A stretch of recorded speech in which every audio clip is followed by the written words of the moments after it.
The fog rolling off the Pacific was not merely weather, it was a physical weight, a cold, gray shroud that turned the massive hulls of the fleet into ghostly monoliths. At Pier 7, the silence of the midnight watch was absolute, save for the rhythmic slap of oily water against the concrete pilings. Before we continue with this incredible story, please take a moment to subscribe to the channel and turn on the bell icon so you never miss an update. Also, we would love to know where in the world are you watching from. Drop a comment below. This pier was restricted ground, a place where the most sensitive special operations logistics were handled under the cover of darkness.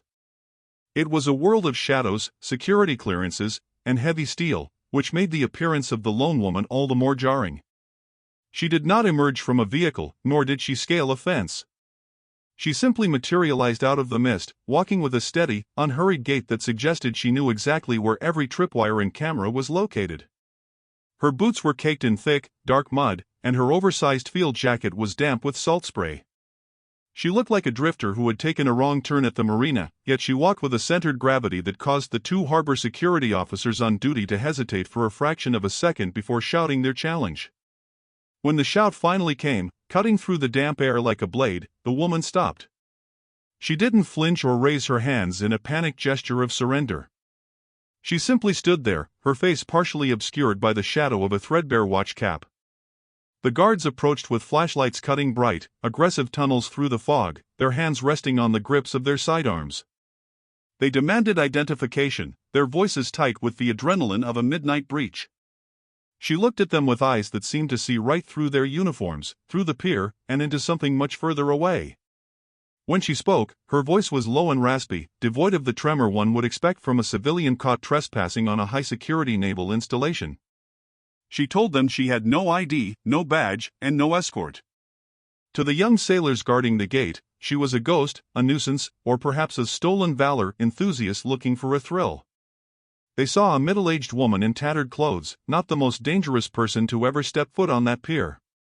The processing room was a sterile box of white light and cold metal, smelling of industrial cleaner and the stale dregs of coffee. As they sat her down, the guards' initial tension turned to derision.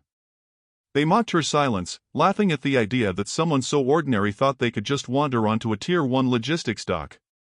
It wasn't until they began the mandatory search for weapons or recording devices that the atmosphere in the room curdled. As an officer pulled back the heavy fabric of her jacket to check her waistline, the light caught the faded ink on her ribs. It was a Navy SEAL trident. It wasn't the bright, proud ink of a fresh graduate from BUD/S, it was a weathered, blurred thing, the edges softened by decades of skin stretching and the corrosive effects of salt and sun. The laughter died instantly. In the Navy, there is no greater sin than wearing a trident you didn't earn. The guards didn't see a veteran, they saw a felon.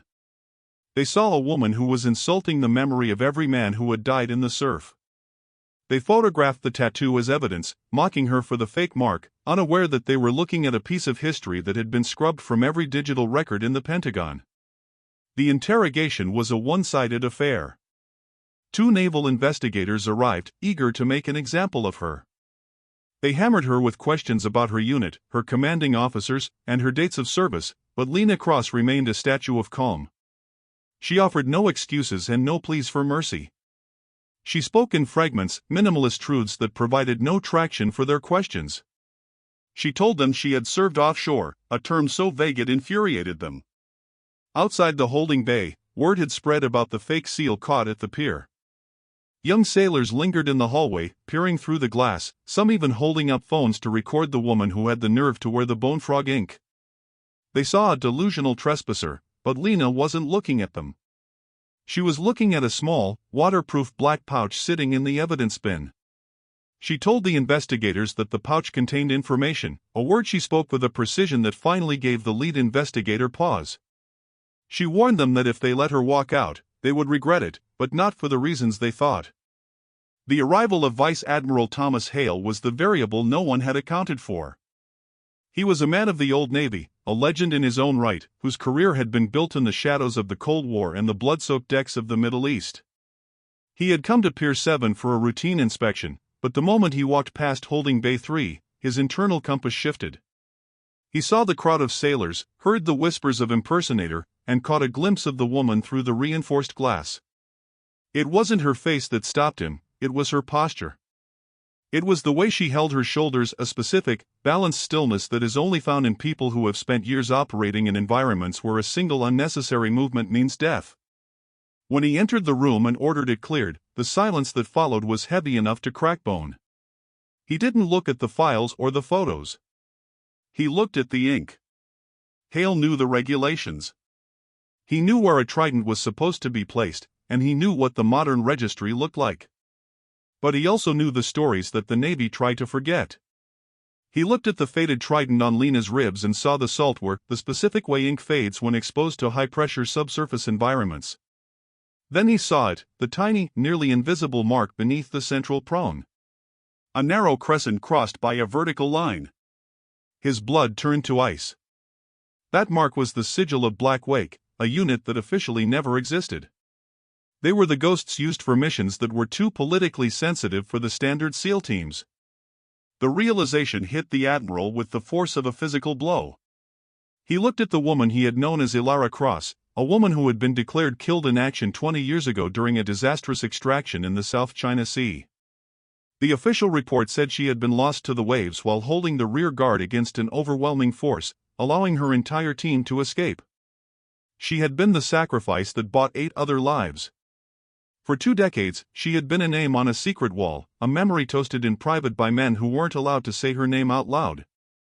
And here she was, sitting in a holding bay on a rainy Tuesday night, being mocked by children who hadn't been born when she was bleeding out on a sinking deck.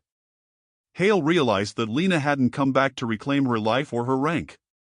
She had come back because the war she thought she had ended was leaking back into the world.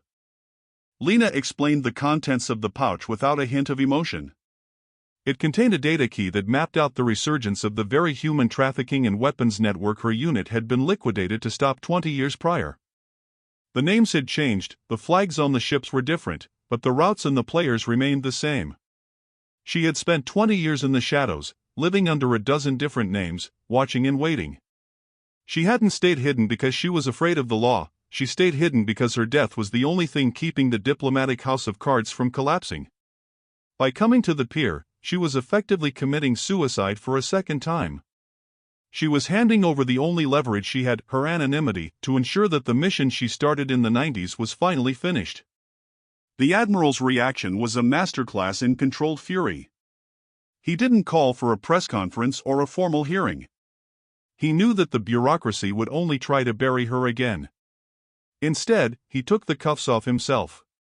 The sound of the metal hitting the table was a finality, a restoration of the dignity that had been stripped from her at the gate. He issued orders that bypassed the standard chain of command, moving her status from detainee to secure asset under his personal authority. The sailors who had laughed earlier were reassigned or silenced with a look that promised professional extinction if a single word of the night's events left the base. As he walked Lena out of the bay, the hallway was a gauntlet of silent, standing men. They didn't know the whole story, they weren't cleared for it, but they knew the Admiral was walking beside a Titan. At the edge of the pier, where the fog was thickest, Hale stopped. He stood before the woman who had been a ghost for 20 years and offered her the only thing the Navy could truly give her, a salute. It wasn't a ceremonial gesture for a parade, it was a slow, heavy acknowledgement of a debt that could never be repaid. Lena returned it with a precision that spoke of muscle memory that would never fade, then turned and walked back into the mist. She didn't want a pension, a medal, or a homecoming. She wanted the work to be done. By the time the sun began to rise over San Diego, the data on the key was already triggering raids across 3 continents. The Black Wake had returned one last time, not with gunfire, but with the cold, hard truth. In the weeks that followed, the Navy began a quiet internal purge. High-ranking officials who had been profiting from the resurrected trade routes were quietly retired or disappeared into legal proceedings that never made the news. The logistics of the fleet were tightened, and the security protocols at Pier 7 were overhauled. But the real change was in the culture of the base. A small, bronze plaque was mounted in the hallway of the Special Operations Training Wing. It didn't have a name, and it didn't have a date. It simply bore the image of a trident with a small crescent beneath the center prong, accompanied by the words, "She stood so others could run." It became a point of pilgrimage for new recruits, a mystery that the instructors refused to explain, but one that everyone felt the weight of. The story of the woman in the muddy boots became a legend, a whispered tale told to remind sailors that the most important parts of their history are often the ones they aren't allowed to see. They talked about the fake seal who was more real than any of them. They talked about how she came out of the fog, saved the fleet, and vanished before the first light of dawn. Lena Cross was never seen again, and no record of her arrest ever existed. She went back to the coastline, back to the quiet life of a ghost, knowing that her sacrifice was once again complete. The Navy never meant to lose her, and they certainly never expected her to come back, but they would never forget the night a ghost walked through the gates and reminded them what honor actually looked like. Whenever the fog rolls in thick over the Pacific, the guards at Pier 7 still stand a little straighter, watching the mist, waiting for the woman who belongs there. If you enjoyed this story of honor and sacrifice, make sure to hit the like button and share it with a friend. Don't forget to subscribe and turn on notifications so you're the first to see our next story. Thank you for watching.